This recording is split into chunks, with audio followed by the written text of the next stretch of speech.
What is up, everybody? This is Marshall Lee of DonkeyJawProjects.com, and I just hit 5K subscribers last night, Thanksgiving Day. So that was kind of cool. So we just figured we'd jump on here and do a little live stream with some of the AAA creators and friends, and so we got some people here to hang out and chat a little bit. I'll start down the line. Shell Presto, how you doing? Where can people find you?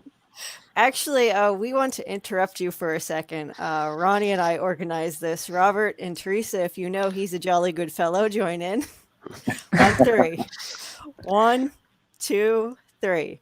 Oh, he's a jolly good fellow. He's a jolly good fellow. He's a jolly good fellow, which nobody can deny. Which nobody can deny. Which nobody can deny.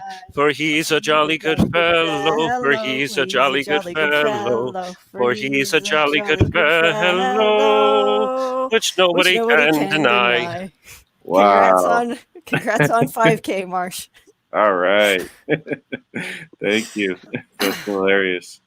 So, yeah, go ahead, Shell.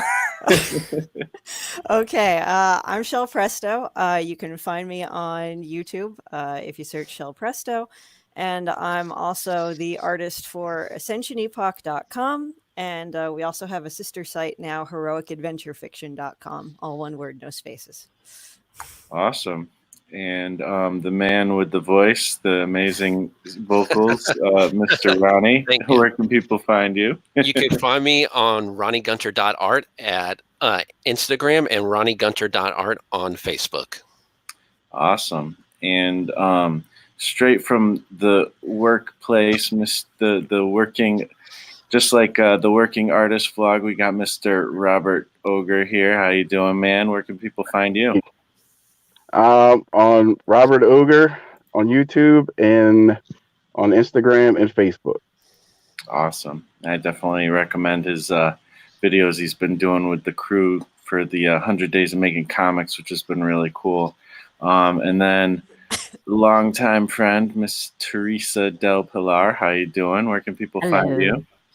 I'm doing all right. They can find me here on YouTube, same name, Teresa del Pilar, and same name on Instagram, but with dashes, underscores between the words. Awesome. And I definitely recommend all of these people check their links. The links is not in the description at the moment, but they will be after we're done with this video. But they all got some really cool YouTube videos and comics that they're working on, so check their stuff out. So yeah, really crazy. I knew it was coming, obviously, but it came way quicker than, I don't know, like I've talked about earlier in this year, I've been doing this YouTube thing for way crazy a lot, like almost since YouTube started, but not really focused, and finally I kind of found my focus within the last few years, and really this year, just really hunkering down on comics. And I did a couple videos. There's one, how to start your comic, and that one really kind of catapulted my progress and got me to 1K and then to more and more and more. And now we're sitting at 5K a few months later, about 6 months later-ish. And that's pretty cool. Like, it's really cool to finally see things growing a little bit with that. And we've been able to kind of harness that like community a little bit through the Discord as well, the AAA creators Discord that I created, and it's been a really awesome place. I mean, every day, there's a prompt, which I have to credit Teresa here. Actually, she was doing the prompt for another Discord, the 100 Days Discord, which is really cool. And I totally stole her idea. And I stole it from another Discord, so you're all right. All right. So we're all stealing from each other. And so that's been a really cool way to kind of keep things going. And props to Fogbreaker Studios for helping me to keep that going, because I was doing it at first and then I started running out of ideas, and I think he's been doing it for longer than I even did it before. Mm-hmm. So at this point, now we've got Ronnie and Shell helping too. So you guys have all been an awesome part of the community.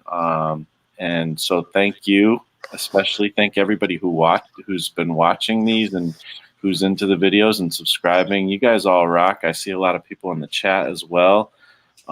Thanks again. You know, you guys are the ones who make it happen, and really it's all about the community on my channel anyways. So, you know, I hope that this is kind of a victory for all of us to a certain degree, you know, and it's just, we're all growing kind of together, I feel like. So yeah, I don't know. We don't really have like a specific topic, you know, or anything, but I think it's interesting. A lot of you who are here in the video have YouTube channels, and we're all at different places of growth. But I've seen some really cool things from your guys' channel. What would you guys say is kind of your goals with YouTube, and kind of maybe strategies of even with your comics or whatever it is you're trying to push? Because I know we're not all like super into YouTube necessarily. You know, we do YouTube for different reasons. So I guess I'll go around again, starting with Shell. Like, why did you decide to like get into YouTube, and what's kind of your goals with that? Or it was really another avenue of you know, trying to build a fan base. Like I've tried Facebook and Instagram, and I've even tried ads on Facebook and Instagram, and that just doesn't seem to work for me. I spend a lot of time on MeWe, and I know a lot of people there, and we kind of have some fans over there and stuff, but it's pretty small over there.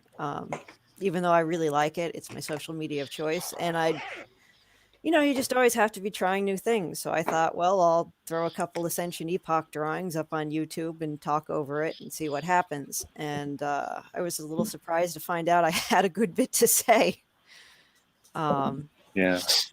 So what's that social media you said? Weebit. MeWe, MEWE. And I spend time on another Discord too, the Artist Guild, and most of the people over there are like between the ages of 13 and probably 18. So they end up asking me a whole bunch of questions.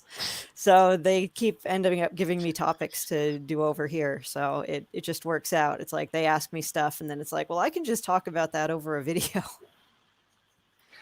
Yeah, it's definitely a good source. I mean, I've definitely mined some stuff from conversations on the Discord and all kinds of different places. A lot of times I'll watch other people's YouTube videos, and I'll be like, oh, you know, I'd like to chime in my thoughts on that topic too, you know, and I'll try to mention their video and stuff too. It's another good way to kind of do it. And yeah, what is that? I know she asked, Teresa asked about that MeWe. Yeah. Is that, I was curious about that too. Is that like a Facebook type of thing, or is it a video thing, or? It's a Facebook type thing, but the nice thing about it is it doesn't work on the like show your post to 10% of people algorithm. Because on Facebook, I don't know if most people know this, but it only shows your, ooh, I can get my hands in. I can talk with my hands today. Okay. It only shows like your post to say like 10% of the people following you, and then based on the interactivity of that, it will show it to more people. So your feed usually isn't actually chronological, whereas with MeWe, your feed is chronological, and things get bumped up toward the top as people comment on it. So like you just see more, you like actually see the stuff you want to see, and people actually see what you post. So I like it more. It's a little smaller. I was big into Google Plus back in the day, and they shut Google Plus down. So like a lot of us turned into refugees and moved over to MeWe. That's.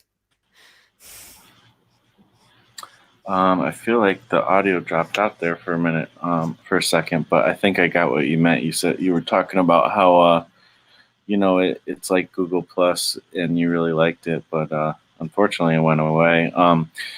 Another site that is similar to that actually is gaining some ground, which is weird because it's been around forever, but it's just now starting to gain some more ground, is LinkedIn, which is weird. So I've been posting on there. but I don't focus a lot on it because it's just, I don't know, it feels not as fun to me, for some reason. Yeah, I thought it was But to post your CV and stuff, wasn't it? to post what? Your Curriculum. CV. What's Your CV? resume. Oh yeah. Oh. It's more like, it's like a professional site, I thought, but like I guess it's becoming more like a Facebook and stuff, sort of. So I don't know. I'm posting there at least when I do videos and stuff, and I see Russ Leach is on there. So anytime I have a video with him, I'll tag him. But most people I know aren't really on there. But yeah, I don't know. Just another avenue possibly. But this I'll have to check out this MeWe thing. Ronnie, what's going on over there, man? What are you up to with your YouTube or comic? Yeah, I don't know. Well, right now, I finished up the poster for the Shadow Detective, which I'm going to send out to Robert and everybody else who wants one. And, that's just going to be a really fun story that I'm working on. It's going to be anamorphic, but it's going to have like adult themes going on. So yeah, it's been really fun to write. And with YouTube, I like YouTube. I'm just trying to like really think about ways I could approach it, because YouTube, you could do YouTube in so many ways. And as an artist, you could do, the drawing videos or how-to videos. And I'm just really trying to find my footprint in this huge YouTube media. And it is a good platform. I mean, it's the #1 platform for a lot of creators. Yeah. Yeah, I would agree. I think when I first really started getting into YouTube, I feel like I was a little bit of a cheerleader, trying to tell people, hey, come on, guys, this is like a great platform for us comic creators. And I mean, if you're an artist, it's such a visual medium, and you get to know people a lot better through seeing their face and hearing their voice. And so I remember back in those days where like there wasn't a lot of artists, and now, I think people got the message, not just from me, but just from the world.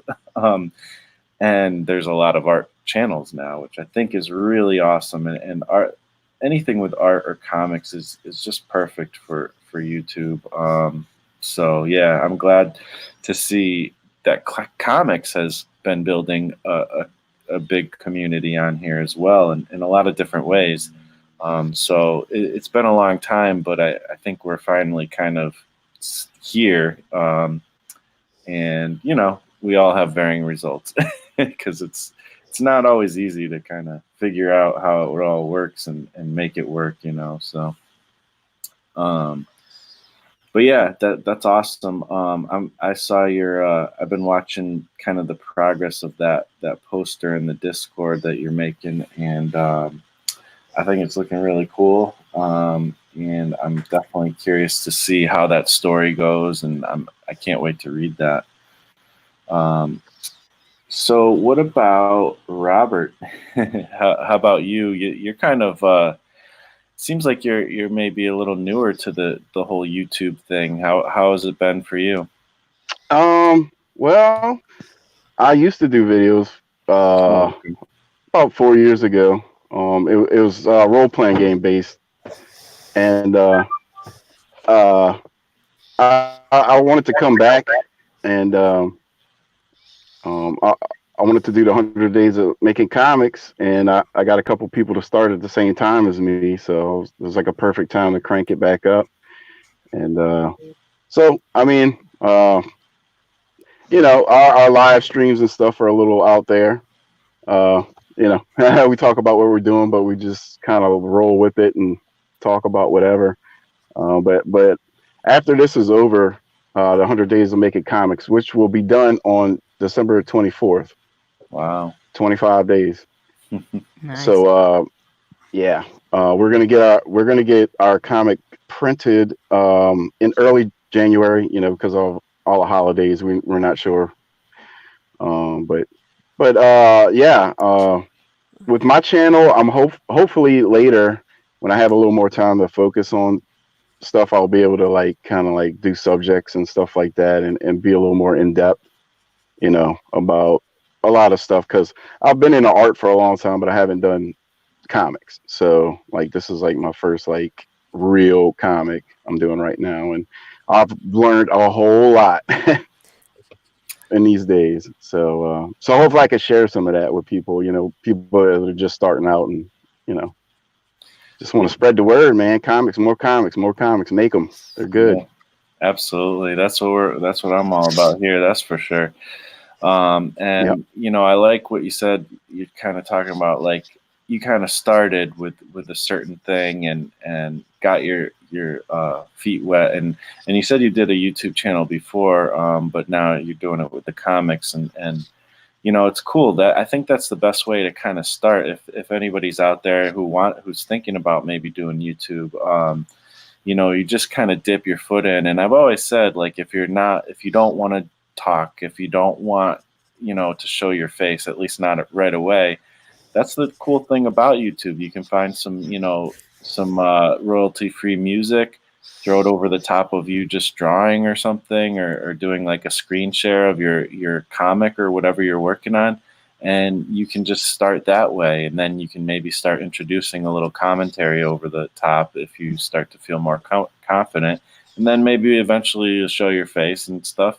So like if you're shy about it, there's ways to get into it. So whatever you feel comfortable with, and some people just start with like live streams like Robert's talking about, you know, that's cool too. Whatever your comfort level is, though, there's no reason why you can't jump into it. And then I also like the idea of maybe starting to get into some topics. I think that's a great way to start your YouTube channel and get growth. That's how I've done it, and that's something that now going over to Teresa, you know, I remember she asked me some tips and stuff at one point, and when she was first starting, and she's run with it, and you know, she's doing really good with her channel. What kind of things have helped you with your channel, and maybe what are some of your goals with it, Teresa? You have helped me with my channel.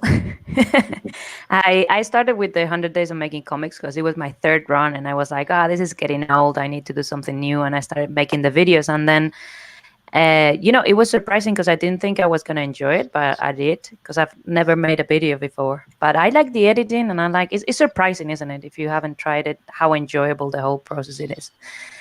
And as for objectives and goals, I don't have any at the minute. I'm just having fun, and I enjoy teaching. I enjoy making videos. I put those two together, and that's my channel. So Awesome. I would say if I had any goals, it would be to help people, because I'm a self-taught artist. I never went to. I didn't even have art classes in high school. It wasn't offered in my high school. So for me, the internet is where I learned, and it's people sharing tips and stuff that has taught me how to make comics. So that's what I'm trying to do. I'm trying to, you know, pay it forward, if you will. Yeah, and I think that's absolutely a great way to do it. And I love. I think that's something that's interesting. Like, you know, how you said, like, you don't really have any goals necessarily. You just enjoy being here and doing it. And I think that's kind of one of the really cool things about YouTube, because you can be just that. And sometimes it can grow into something really cool that you didn't expect. But even if it doesn't, you can just enjoy being here, you know? And that's why, you know, even though I started like around not long after YouTube started, and I'm still doing it now, a lot of people would have given up, you know, that it's like, if I was in it just only to, you know, promote my stuff, which that is a big part of why I do it, but like, if I was in it just for that, I would have been disappointed and left a long time ago. But it is just,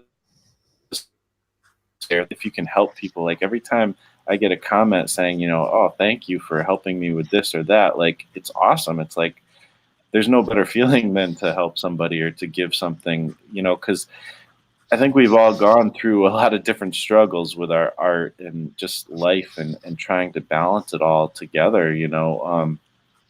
And, you know, when I can take one of those kind of like pain points and like say, well, what if you look at it just a little bit differently, or do it a little bit differently, and somebody actually gets help from that, it's like, it's really cool to do that kind of thing.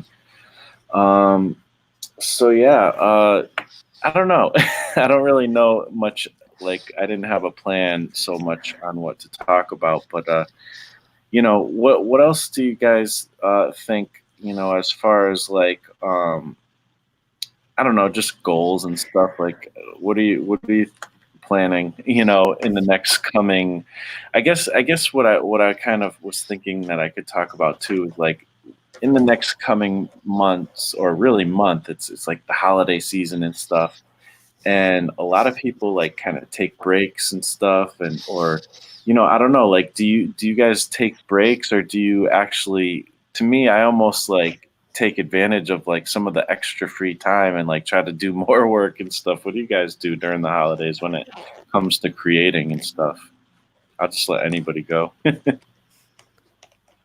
Well, I was asking, that was the topic of the day for the Hundreds Discord. It's like, how do you deal with the holidays? What do you do? And a lot of people were saying like, oh yeah, you know, when the meal is over and everyone's like chilling, I just get my iPad out or I get my sketchbook out and I continue to work. And I was like, oh, okay. I personally don't do that, and I'm still trying to find ways of not getting frustrated, because at times with the shopping, and maybe you have to go shopping several days because you can't find the thing. That for me is horrible because I hate shopping. And it's just another person said like, well, you have to meditate and listen to happy music. And I was like, okay, I'll try that. So for me, it's just finding ways of not being frustrated, because, you know, it's a good time. It's a time where you see your family and everything. But sometimes, and I don't know about you guys, I get frustrated because I think, you know, I could be doing something I enjoy instead of shopping. That's specifically what I really hate, shopping. Yeah, I'm not a super fan of shopping myself. It's funny though, some people love to shop, so it's like, I know. time for them. I don't get it. Yeah. Though. I'm lucky my wife and my daughter like to shop, so I don't have to. I don't have to do it. But yeah, during the holidays, I mean, like, you know, obviously this is the first holiday I'm doing comics, but I've always done just creative things around this time with extra time. I mean, there's always things I want to do, and around this time is when I get extra time to do things. So, but you know, I definitely I'm gonna keep going with comics. I'm just gonna keep making them, and like just like every day, just draw, and just because I've learned that like doing it like helps you out a lot more than like not, you know, just reading or this or that, you know. So it's like just keep going and going and going. So that'll tie into the holidays too. So even though I'll be done on the 24th of the 100 days, I'm still gonna work it out. Like everybody you know, people go to the gym every day. I'll cut out time to draw every day, you know. So even on the holidays. Yeah, absolutely. And I mean, I'm the same way. Like I totally agree with, like, you know, you can learn all the things, but really the time you really learn is when you're actually making the comic. And it's such a different thing, because there's been so many times where, like, you know, I've read, you know, understanding comics or something, or like, you know, how to make comics the Marvel way, or watched a tutorial, and it's like there's just so many aspects to it. And, you know, until you actually just like finish a few projects, you don't really get the right perspective, you know. You just can't learn. I mean, even right now, like doing the coloring and stuff for these lone wolf stories and stuff, it's just like, you know, I've looked up so many tutorials on coloring, but when it comes down to it, when you're actually doing it, I forget like 90% of what I was taught in the first place. So I just try to go at it and do the best I can. And then in hindsight, I can kind of look back and say, okay, that worked, that didn't. And then approach it differently the next time, you know? Yeah, definitely. I mean, that's like how I learned anyway. It's like, you know, I'll just do it, and then what I mess up, I'll go back and figure it out later. You know, it's a long way around, but in the end, it sinks in a lot better than just, you know, reading about it or something. Yeah, I try to separate learning from practice. It's two different things. So like when I'm making the comic, it's like you say, you can't be doing it at the same time that you are thinking about the stuff you just learned, because it's not integrated in your practice.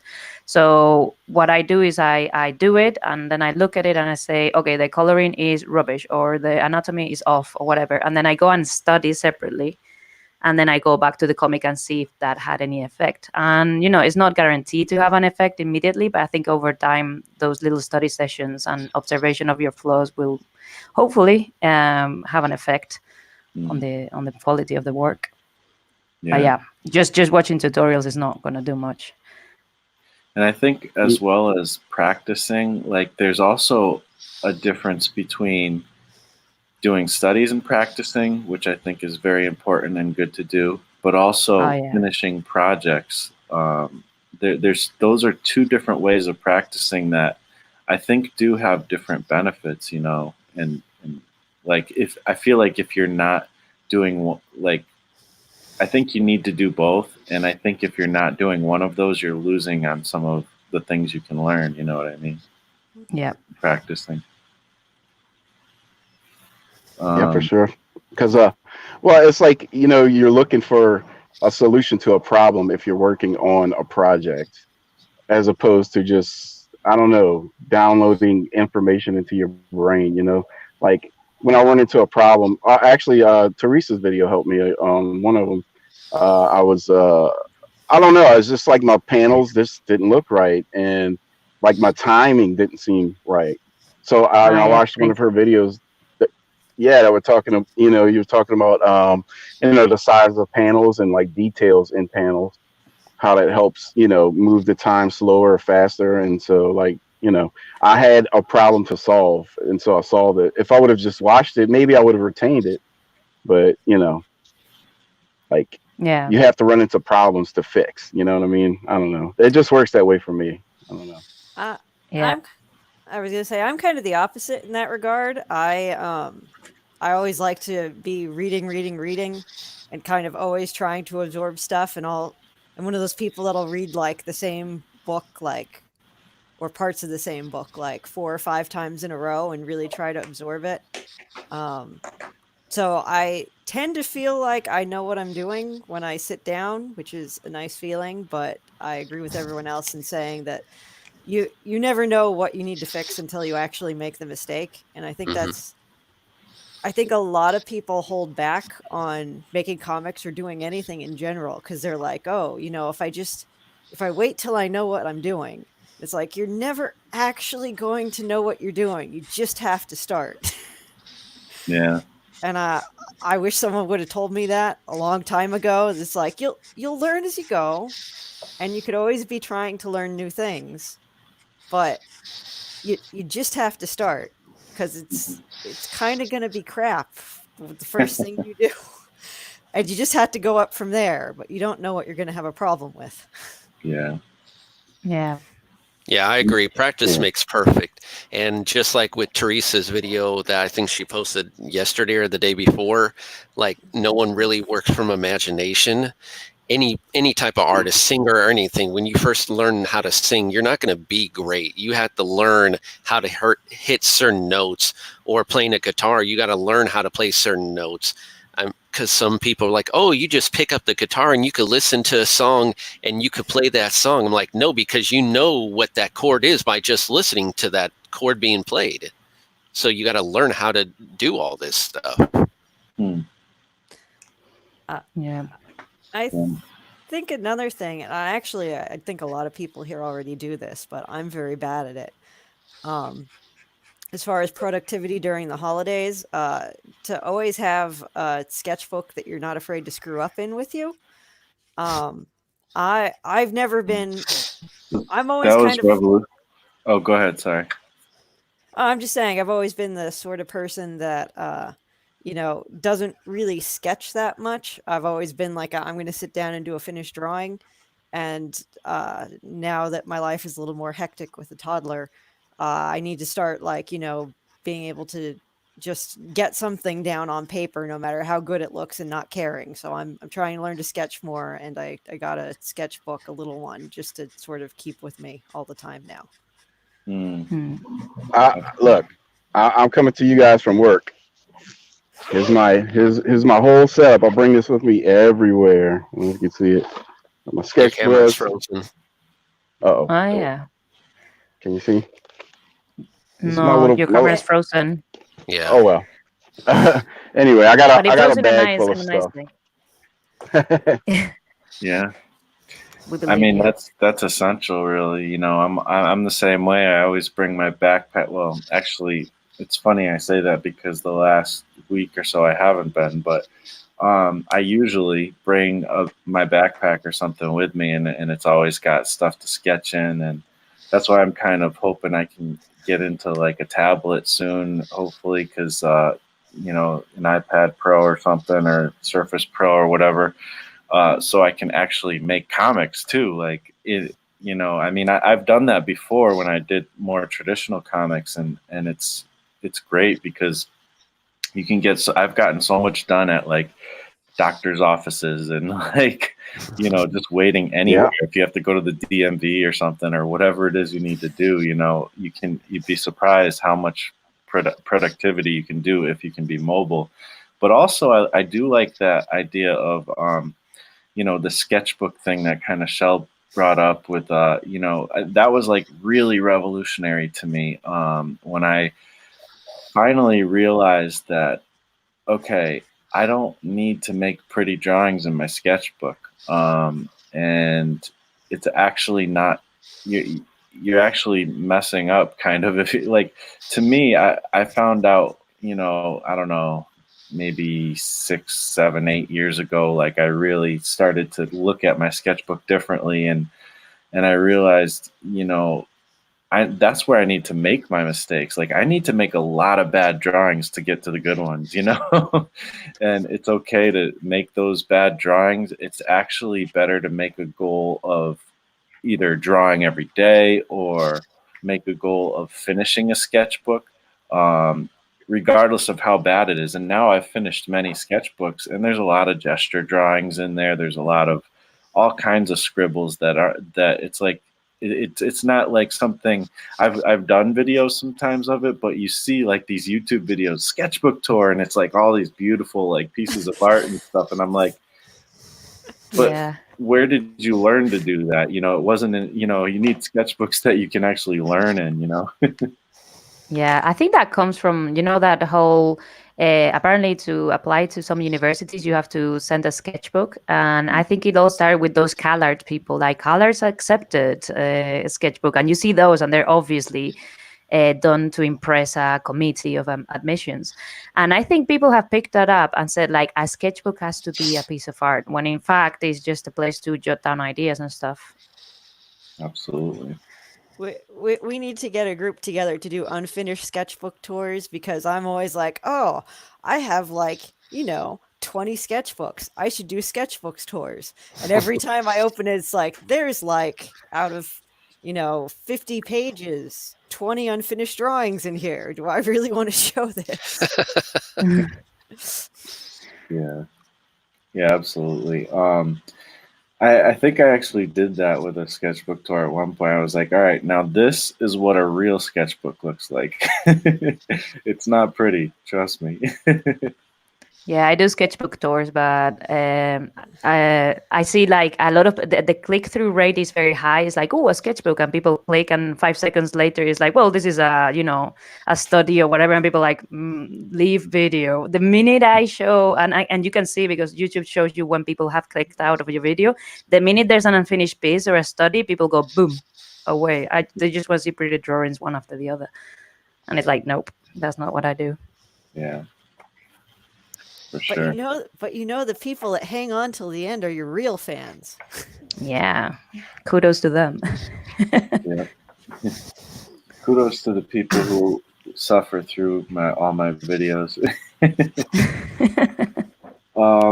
Also, I just want to mention too, like the people in the chat, feel free to ask a question if you have any questions. You know, we've been on for 30 minutes. We'll probably be on for a little bit more.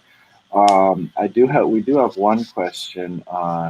Darian Coleman in the chat asks, how do you make a story? That's it's like one of those, like, sounds like a simple question. But Yeah. Teresa, how do you make a story? Oh, all right. I'm gonna Okay, so give it that's to what we're you. doing No now. pressure.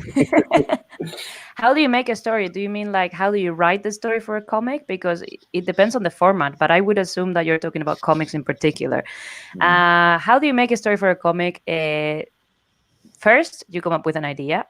Then you develop the idea into plot points, like what happens first and then after, and then you write it. And this is a bit like saying, how do you build a career? It's like first you decide on the career, then you prepare for your career, and then you work hard. So it's very basic explanation, but that's it. Yeah. It's a lot of work, a lot of figuring out. There's Storm. He has a channel where he explains plot structure and stuff like that. So maybe you can have a look at that. And I have a couple of videos about writing. But basically, you have to come up with a story you're really excited about, and then break it into plot points, and then get writing. And that's all I'm gonna say about that. How about you guys? What do you think? Who wants to go next? Writing is my weak point. I'm good at making worlds and coming up with 1,000 million ideas, but it's I don't know. I'm probably the wrong person to ask.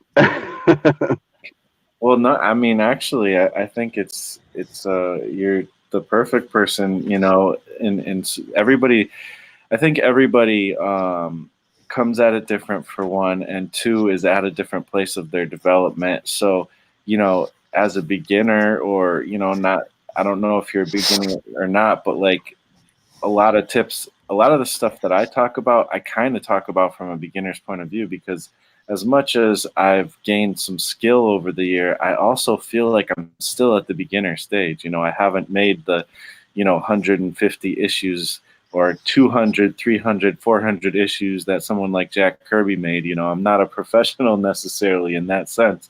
Right. I still haven't even made one full comic yet. Technically, I've made some small mini full comics, but so yeah, I mean, what do you think about, like, when you're trying to come up with a story? I know you said world building. Have you delved into other things?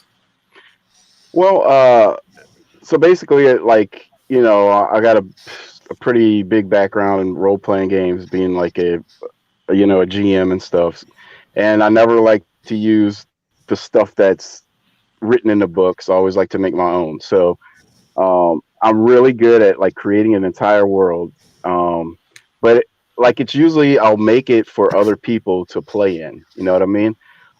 So I guess I could just use what I'm doing now as an example. I came up with a world basically, and what I mean by world is like, okay, where's the place? Who are the characters in it? You could go as far as you want, what's the economy, whatever, you don't need to do all that kind of stuff, but it's fun though. And yeah, you could get lost in it, and it could be a detriment of that's what I'm learning. Okay. but like debate. So I would say, like, if that's the thing that's holding you back, to look up the hero's journey circle. I'm sure everybody's seen that. And kind of look at that and just do something real simple. Like I started with basically an escape story. Okay, like so my story takes place in another dimension, time, blah blah blah. I'll explain it all. But it's Merlin and King Arthur, and so I started with that. And I just kind of build upon that. Like, okay, I wanted to sort of take modern time. There are a lot, and our theme was is pirates. So they're on a ship in a boat, and or in a cage, and they're going to escape. So I started with that, and then after, like, it's been, let's see, we started 30 days ago, and since then it has evolved into this huge thing, all by just getting these two people off of a boat, the things that they would run into, the things that would make them be caught, and what happens when they get off the boat. So it's basically like 3 points, you know. I think I fall into the category of pantser at this point. Like I'll make plot points that I know want to happen, and then depending on how good my drawings look or whatever, I'll get to the next point, you know. So I don't know. It's just trial and error. I mean, it's an easy story is something you should start with. I started with a real complex story and it didn't work, and we had to start over. So, you know, if that's holding you back from doing a comic, just do something real simple, and you know. Yeah.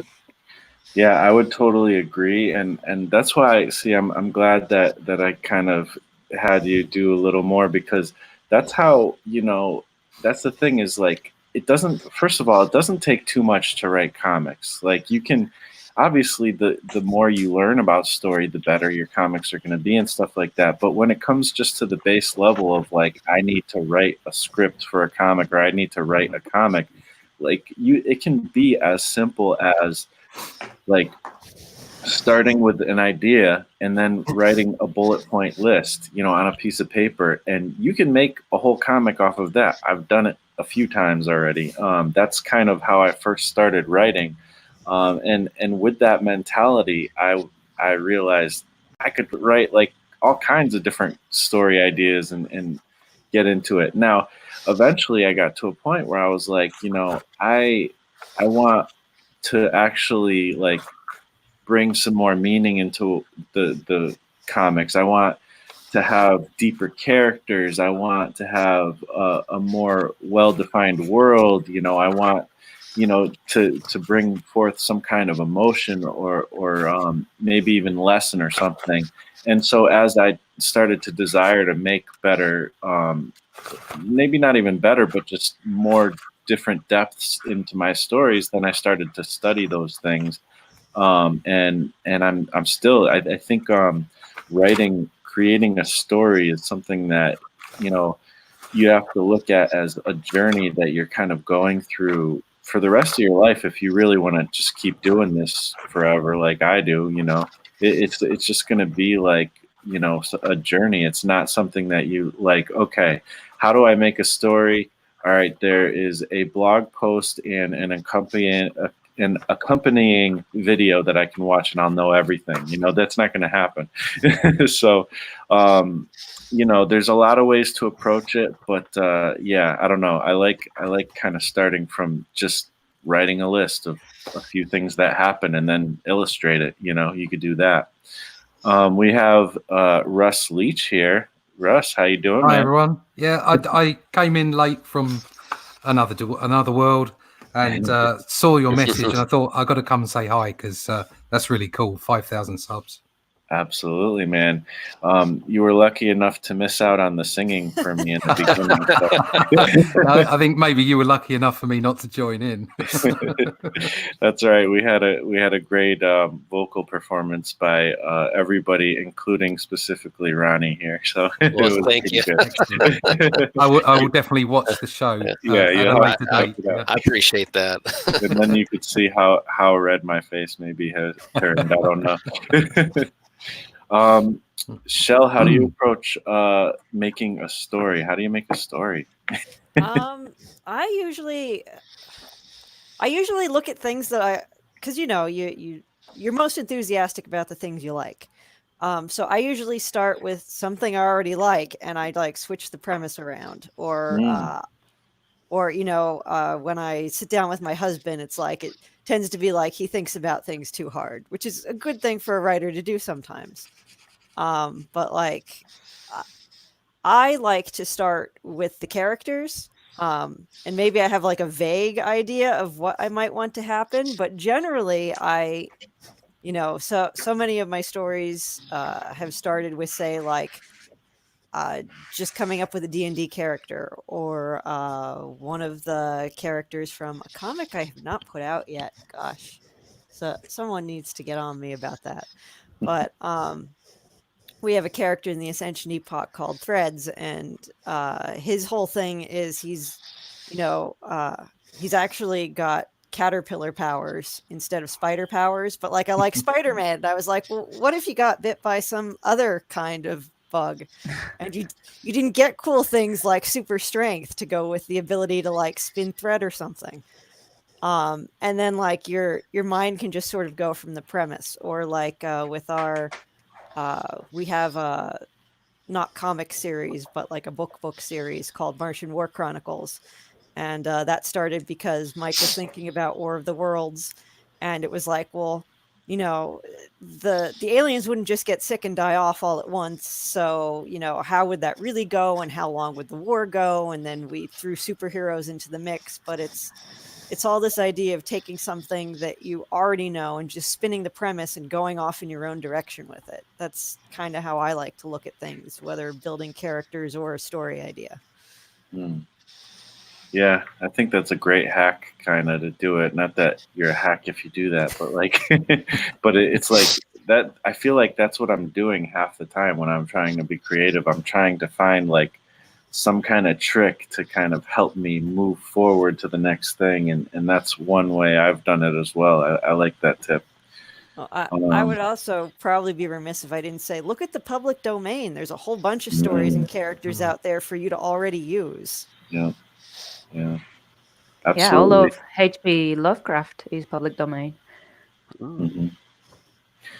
Yeah, another friend of the show who's been involved many times, Mr. Fue Storm, he's working on Lady Satan right now, and that's a public domain character. Also, Man of the Atom, he's I guess a newer person in the Discord, AAA creators, and he's been talking a lot about public domain stuff too, and I love it. I mean, comicbookplus.com, and there's a bunch of other ones. Like, if you want to like just dive into a deep pool of like fun and awesomeness, and you like that old kind of stuff, you might not ever come back up for air after going down into one of those websites like I do.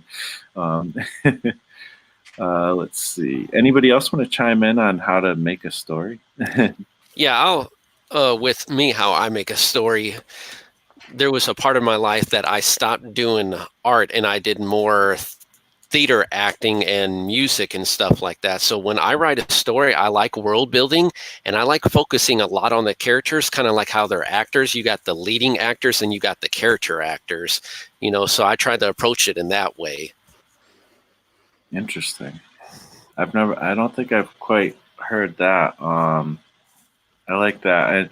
And I think that's one thing to kind of point out, and I think Shell was kind of brought that up too, is you know, sometimes there's a lot of different approaches, and two of the main ones that people talk about is they'll talk about, you know, kind of starting with a character or starting with many characters, making it character based or plot based, and there's, you know, a lot of times there'll be like a debate, like, are you a plotter or a pantser? Are you character based or, you know, more plot based, you know, type of writer? And honestly, you know, everybody has a different answer to that, but I feel like for me at least, it's a mix of both, and I don't think that those two need to be opposed necessarily, because you need both to work, you know. And I think a lot of times when people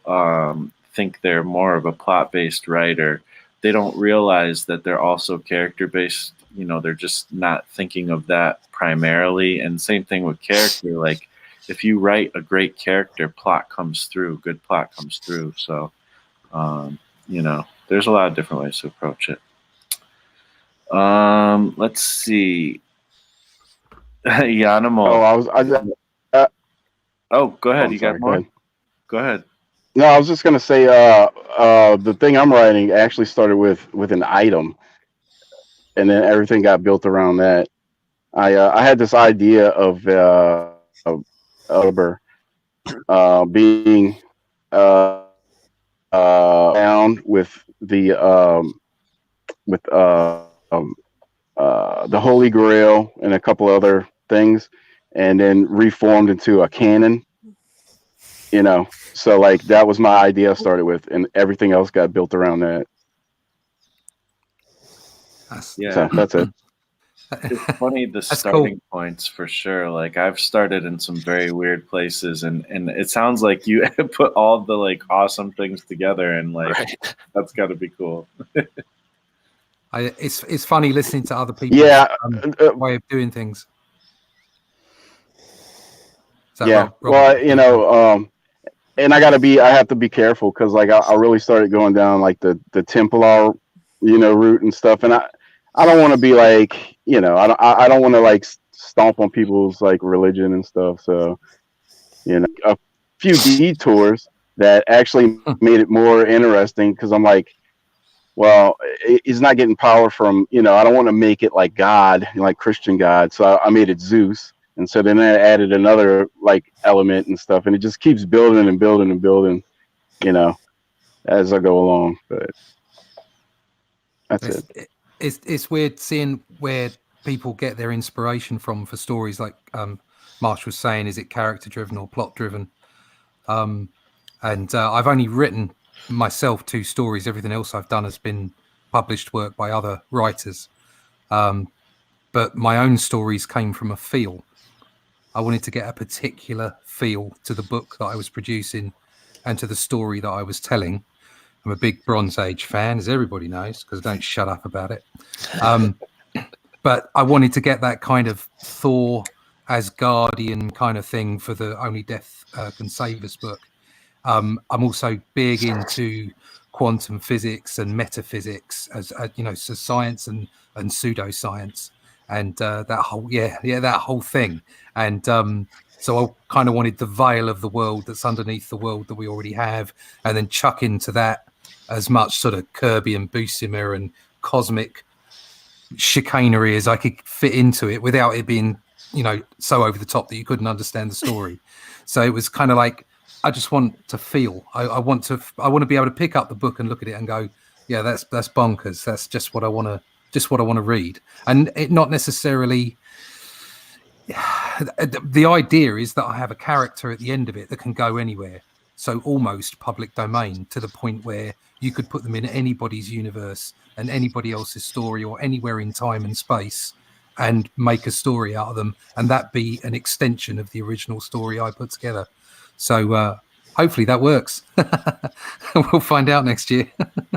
Yeah. Cool. Yeah, I love the idea of just putting everything you love into like one thing. And a while back, about probably a year and a half ago, I had Dan Fragon, and some people may know him, some people may not. But back in, you know, the early days of Image Comics, with Extreme Studios, he was part of that group, and he worked on some Liefeld books, but he also worked on his own title, Black Flag, and I always loved that. It was always a standout from Extreme Comics that I was like, oh, this is really creative and interesting and a lot of weird different things, and I really liked his artwork. And you know, when I had him on the show for an interview, I asked him, you know, about that, and you know, he basically put that he put like everything that he loved into one comic to make that, and you can kind of tell because it's like a lot of weird ideas. And he's actually starting to work on it again, so I'm really excited to see what he does with it now after all these years, you know, looking back and approaching it differently, you know. But I was about to say before about what the other guys had said about how it actually comes together. And my original plot for my graphic novel is written down in these notes on the back of a printed piece of artwork. That was it. And then I had some extra notes that I wrote as soon as I woke up one morning because I dreamt them. And then that turned into characters and stuff. And then the other stuff I've got is effectively I wrote down all the plot points in a file, and then I expanded the file to be the story, and then expanded the story in that file to be the script. And now I'm putting the word balloons and what have you into the final pages of the 8-page preview, and I'm adapting the script as I go so that I make sure I characterize the characters properly. So, for instance, I always imagine Death, who is going to be called D, because that's his nickname, to have a British accent. He was going to be a bit of a geezer. Yes. But the other people around him would be sort of, one of them would be very Asgardian, almost old Stan Lee. Doth have you cometh to my house? They would be very Shakespearean. And then somebody else, one of the others, doesn't speak at all. So it's like exactly like Ronnie was saying about getting that characterization right and who's playing off each other. But you do that in stages, definitely. It kind of grows. It creates itself. Yeah, I like that. The whole idea of expanding it out, and I don't know. It can start from so little, but you can expand it out. And I also love something else I've mentioned and talked about here and there is kind of this idea of like the living script. And not everybody likes to do it that way. Some people like to really have it planned out, and everything read, all set and done. Like this is the final thing, and then illustrate that. But I personally am similar to you, Russ, where it's like the script is literally not done until the book is printed. Like that's how I feel. Like, well, maybe not that extreme, because obviously, it goes through a process between printing it, but that's close. Basically what it is. Once it's printed, then it's done. So. But yeah, I mean, there's a lot of different ways to approach it, though. Like I can respect, the kind of approach of, really wanting to get everything solidified and going through different drafts and stuff like that. And I mean, you do something like that, and you're probably going to come up with a more polished thing. And also having an editor or beta readers, that can also be helpful. I know Teresa's done some of that, and a lot of us have. Have any of you ever used an editor? I mean, I think Russ, you even talked about it. I have an editor on my book, Tim Quinn, who I've worked with on countless occasions, and he used to edit for Marvel. But obviously, I've worked with editors on independent graphic novels and on the Doctor Who and Ben 10 stuff that I did. So it's vitally important. And whether that's an editor, specifically an editor, or like you say, beta readers, you need other people's interpretation of what you're producing in order to get a rounded finished product, no doubt. Yeah. Has anybody else had any experience with that kind of thing? Well, I had my beta readers, and I think the difference would be that beta readers are not thinking about the market, whereas an editor is thinking about, the audience, the market, and all that stuff. Beta readers are just telling you, I find this boring, or I don't understand this, etc. So it's just a way to get out of your head and get an idea of what it all looks like when you're not, from the outside, which is always great, getting a little bit of perspective. So if you have someone that is willing to read your stuff and give you that perspective, that will certainly improve your writing. Absolutely. I've been on both sides of the coin with that one. I've had people edit my stuff, and I've edited other people's stuff. I was a copy editor at a newspaper for quite a long time. So like if I'm reading someone's independent comic, or I'm like a sort of person that if people like toss a script to me or their thumbnails or something, I'm pretty good at analyzing them and making suggestions. It's sad that Man of the Atom isn't on here, because he'd be able to talk about the flip side of being on my editing. But it's really a weird experience. I've had more people say beta read or edit for me with books, but a lot of times you kind of had to take every single thing with a grain of salt and carefully consider it and say, is this the personal preference, or is this actually going to make this better in the idea of a wider audience? Because you'll get both, and probably 50% of the feedback that you'll get back is good and valid, and 50% of it you totally shouldn't listen to, because it may be important to that one person, but it won't make the whole thing good overall. And it's really easy to get lost in everyone's voices, because like you have a message that you want to convey. So the question when you're getting feedback should really be, is this going to help forward my message? The story I want to tell, the way I want my characters to feel. Because otherwise you can just feedback and edit your thing into the ground, really, like a plane wreck, and you want to keep it soaring. So getting feedback is really important, because you can always improve things, but you just have to be very careful about what you're doing and changing to improve. Yeah. Yeah, it reminds me of kind of the common struggle that I've seen a lot of artists go through, where if they do things like gestures or thumbnails, or have like more kind of that process of starting kind of small and then working it up with their art. A lot of times people will say, oh, my sketch was looser than my final pencils, and my final pencils was had more energy than my inks, and a lot, you lose a certain percentage of energy each step. And it's always this kind of dance of trying to figure out, like, how far do I go with this? And the same thing can kind of happen with story, like you said. And I feel like it can kind of get stiff and overthought, if you're not careful.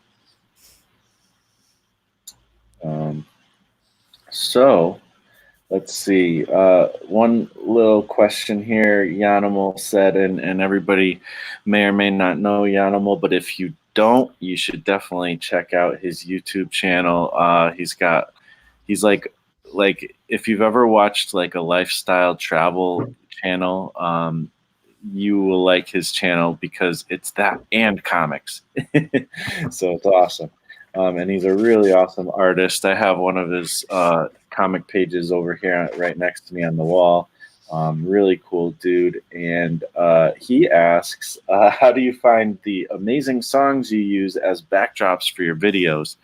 And I go on YouTube personally, and there's a lot of YouTube channels that have just look up royalty-free music, and there's a lot of different sources. You can go to like SoundCloud.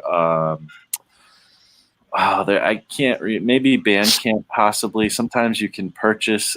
There's also like a couple sites that are dedicated to videos or music for YouTube, where you can either subscribe or pay. I haven't dipped into that yet. I've only gone for the free stuff, but usually the free stuff, as long as you attribute it to the artist, you'll be good. But you just got to make sure that it's free and clear of copyright. And it's not easy necessarily, but I also have some of my own music I've put on once in a while. But what about you guys? Do you guys use music in your videos, and where do you find music? Yeah, same as you. YouTube Studio has like a music thing, and you can download them and you can use them for your videos. And exactly like you said, you just put the style like rock and roll, hardcore. I think you have to type copyright. Royalty free. Yeah, I think is that the keyword? I can't remember the keyword. It's like either royalty free or no copyright, and it comes up. You have to look at the description though, because some of them says like this is copyright. This has no copyright, but you have to credit the person, and so you have to post the link in your description. But that's it. It's completely free. Yeah, I forgot to mention that the actual YouTube, they do have their own music you can use, and I've used stuff from that too, actually. And yeah, it's good. I mean, it's, to me, I feel like when you're thinking about music for a video, it's weird, because being somebody who makes music, sometimes I'll get a little bit weird in my head about it. Like, oh, I want to make like the most epic thing for this and for that. And then I'm like, well, but then I got to spend time making the music. Then I got to spend time making the video. Then I got to spend time editing the video. And oh yeah, this video has art in it, so I got to spend time, so it could get really busy really quick. So I look for other people's music now, because easier. And the thing I always think about is the mood. Like, what is the mood I want for this specific of a video or for the whole video? And sometimes I just pick stuff just because I don't have time, you know? So, yeah, me too. I usually use keywords like a chill, calm, or something like that. Because if I get, those ones that have like chiming sounds like ding, ding, ding, they make me really nervous. So I'm always like, without any of those chiming sounds, I just want something chill. So I look for chill hop or jazz chill, or I don't know, I like lo-fi hip hop. That's the one. That's what I tend to look for because it's very relaxed. I think another good thing to do with that, and I usually use the YouTube sound library too. It's just I always try to look every once in a while when I don't have a video to make or I'm not in the middle of doing something. Because one, if you're always looking at the new stuff that comes in, because you could just say new, you get a couple options. Like sometimes if you type in a certain thing, it gives you the more popular results, so it's in everyone's using it and people could already be sick of that music. But the other thing is I find that whenever I actually need to find a certain tone of music, I can't. So if I look casually and just grab things I like here and there, then I have a little library of my own that I could say like, oh, I liked this for this tone beforehand. Because if you're waiting until you're doing a video, then it's like, it's taking me 2 days to find a song I like to fit this video, and I haven't posted the video, and now it's 2 days late. That's a good point. Yeah, I know when I've used music in the past. Oh yeah. But when I've used music in the past, I've gone to some of these sites in the past where I made my book apps where they'll have like the free sound effects or sound effects that you could buy. And some of those websites actually had music that you could use too if you needed it for your project besides the sound effects. So I've been going there whenever I needed music. Oh, interesting. Yeah, there's lots of online resources for it. I've got a couple of tracks, and I just put the credit for it in the description of the video. Somebody told me to turn the music off a little while ago, so I did. I seen that comment saying they could hear the music more than they heard you. I read that. I was like, I don't remember the video sounding like that, but I thought I don't want to mess anybody about, so I just took the music off. And now I only put it on for little bits and pieces, so keep everybody happy. Yeah, it can be kind of tricky to know when and where to put certain things, and usually it just comes down to, do I have time to even mess with it or not, and but sometimes I kind of go back and forth on whether I should leave it kind of silent during some of the commentary, or at least have something quietly in the background. I think that it can be helpful especially for somebody like me who can tend to be a little bit more long-winded in their videos. And I don't want to bore people. And sometimes just that little bit of quiet music in the background can kind of make people feel like there's still activity going, even though I'm like droning a little bit. So I don't know. There's a lot of different ways to think about music, Yeah, I think you got to be careful about what you choose. In my case, I chose a loop, and that loop annoyed someone. So fair enough. But you just got to be careful what you do, because you do want anybody who's watching your video, although there's a lot of people that do just listen. And I do it on occasion where I switch the visual off and work and listen to what someone's got to say. Obviously, if it's an art video, you don't do that because you want to see the visual aspect of it. But there are people that just listen to the commentary. And I suppose if there's a loop going off that is driving them completely mental, they're going to turn the video off. So you do have to be careful about that. Careful choice. So I'm not very good at that kind of thing, so I just don't choose any music anymore. It works. That's a good point too, because I'm always tempted to try to pick my favorite kind of music, but again, like kind of we were saying, is it's almost like you want to keep it somewhat neutral. That's where, like, when you're making music, you want to make the music you love, but when you're picking music for a video, you might want to go a little more general route because everybody doesn't like the same kind of music you like. So, Elevator music. That's when, yeah. Definitely like Girl from yeah, Iwo like Jima. Yeah, kind of Spanish crazy. Fly, maybe. I don't know. Yeah, something like that. Ooh. It's like I feel like if my videos were all full of death metal, I might not have the same, you know. Yeah. I like death metal, but you know, not everybody does. It's not a calming thing, is it? Yeah, you know, you don't want to have When you like come to Vulcan my videos, I gotta beatbox listen in the to all background. Yeah, I gotta listen to Robert's horror videos. music. You're gonna hear death metal. Yeah, his music's good. Robert's videos keep you awake. Yep. I mean, that's another tactic They too. make Though. you watch them. You can kind of find your the audience of the same kind of stuff you make by putting that kind of music in too. So you know, you never know. There's all different ways to do it. What Robert does with his videos is that they're kind of like they're like an LSD trip, and you kind of like, Yeah, you're taken exactly. by them. You have to watch them, and they're just an audio visual combination that you must not turn off at any point. They're great. I love them. Yeah. I don't only listen to death metal, but yeah.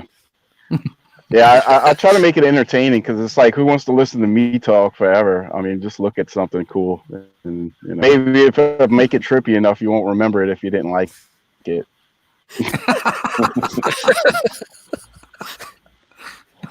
Yes. Yeah, that's fair enough. Works. You know, it's funny though. It's funny to me because Yanamo has asked this question before I've heard, and it's funny to me that he asked this question because I always love the music in his videos. So I almost feel like I want to ask him the question. But yeah, it's cool. So anyways, I mean, we've been speaking about droning on. We've been talking for a while.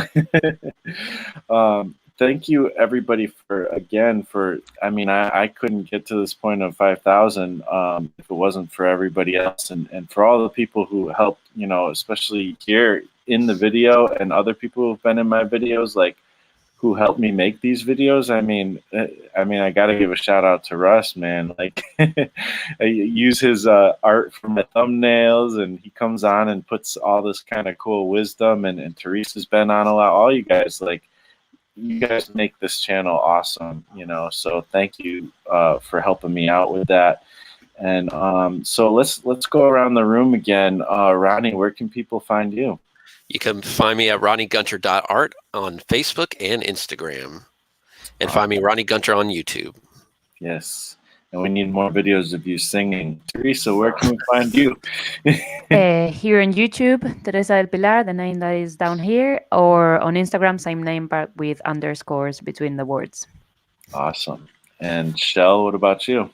I'm Shell Presto on YouTube. You have to search for that because it's Shell Presto DiBaggio in the URL. And then I'm at ascensionepoch.com, all one word, no spaces, and also heroicadventurefiction.com, all one word, no spaces, and Shell Presto on pretty much every other social media. Awesome. Russ, where can people find you? Yeah, I'm Comic Book Black Belt on YouTube, www.comicbookblackbelt, www.russleach.com. My cat's in the way. You can find me on Instagram and Facebook and on Twitter, and you can sign up to my email subscription list at any of those places. So come find me. Absolutely. And how about you, Robert? Yep, Robert. And Facebook. And soon we'll be coming out with the Loose Cannon Anthology Double Barrel Edition. Sweet. I can't wait to check that out. And you guys know where to find me, donkeyjawprojects.com and Marsh Comics on Instagram, Twitter, and TikTok. And other than that, once again, all I can say is thank you guys so much for being a part of this. Thank you, everybody, for subscribing and being a part of everybody in the chat and everything. You guys all rock, and we will talk to you on the next video. All righty. Talk to you later, guys. Bye. Bye. Bye.